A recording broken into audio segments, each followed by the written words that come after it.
Ugh, all this fame is so tiring. I'm sorry, but who are you?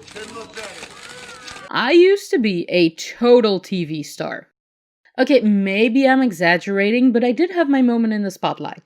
In the background. That's right, people, I was an extra. While usually kids are the ones that dream of being a movie star, I only started getting that dream in my teens. I'm a late bloomer, I know. When I was a kid, I wanted to be a massage therapist when I grew up. But one day in high school, a friend of mine told me over lunch break how she went to star as an extra in a movie over the holidays, and it very much piqued my interest. I jumped on the opportunity and I tried to pry every bit of information out of her. She told me about a website where I could sign up for a mailing list and I would receive all calls for extras in both movies and TV shows. I was sold. I could smell the fame and fortune. I was gonna be a star, baby. But now, when I say I'd receive all calls, I do mean all the calls. When I signed up for the mailing list, I was expecting awesome acting jobs to come my way at any moment. And they did. Just not for me. Calls went out for men between the ages of 30 to 40, women who were 60 plus, children under the age of 6, and a ginger cat who is not afraid of strangers. Needless to say, as a 16-year-old high school girl, none of these applied to me. It took a good few months, but eventually the call I had been waiting for arrived. Adults and adolescents wanted for popular sitcom. Not only was I part of adults and adolescents, it was a paid job as well. I wasted no time and immediately answered I was interested. At least, after I made sure it was okay with my parents, because it was on a school day and I would have to miss classes to attend. When the day came, I was very excited. Not only was I gonna miss an entire day of school, I was gonna be on TV. The setup of the show was that the main characters lived in an apartment, and right next to the apartment building there was a cafe where they would hang out. And we were the guests at the cafe, or the people walking past the windows. I usually was one of the walking characters. Just casually walking past the same windows 3 times in a single scene. Try to pay attention to this next time you watch a show. It's pretty funny if you spot the same people passing by again and again and again. During one of the scenes, though, I got to sit inside the cafe, sitting at one of the tables with another extra. We had to have a silent conversation, and I was way too animated.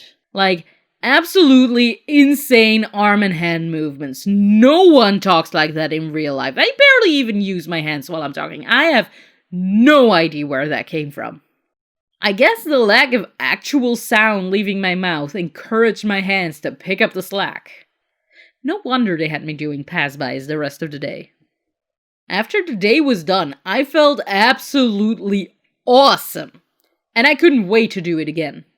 But of course I had to wait another 3 months before an opportunity came by that was not for a ginger cat. What makes you so special?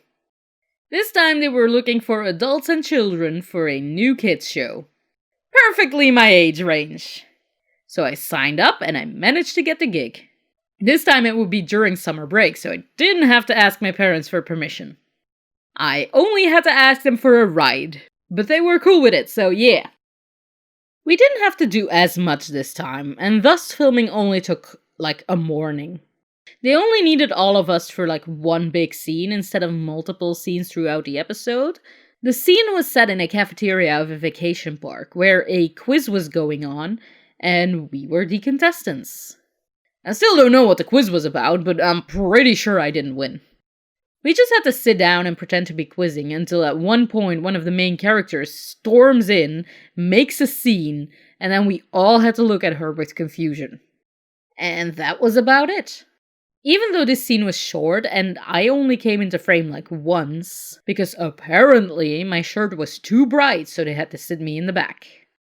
It turned out a lot of people that knew me saw the episode and soon all the "Were you on TV?" messages started to flood my inbox.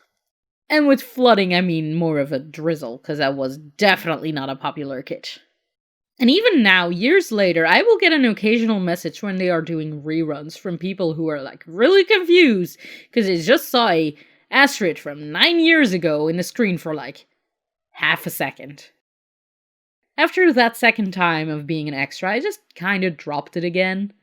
It wasn't a conscious, I don't want to do this anymore decision. But the fact that they usually didn't look for people that fitted my description at the time, and school became more important as I started my senior year, made me less able to do any gigs anyway, until the point where I just stopped checking the emails. It was fun while it lasted. Maybe I just wasn't cut out to be a movie star. So next thing I tried was musical. But that's a whole other story from which you may or may not already know the ending if you saw my injuries video. Anyway, don't be afraid to follow your dreams. Okay? Love you, bye. Ja, ik vind het echt toppie dat jullie allemaal die oelewappers zo spontaan willen helpen. Ja, echt top. Laat geen zo beledigen door uw personeel. Niet altijd. Nee, op mijn... En nu heeft hij alles waar hij ooit van gedroomd heeft. Ik ben zijn oudere broer, hè? Hij heeft nooit naar mij opgekeken. Een knappe verschijning achter de toog. Dat lokt veel volk naar uw café. Jawel, dan zou je toch beter een knappe verschijning aanwijzen. Marcel. Mijn broer, manager van K3. Oh my god.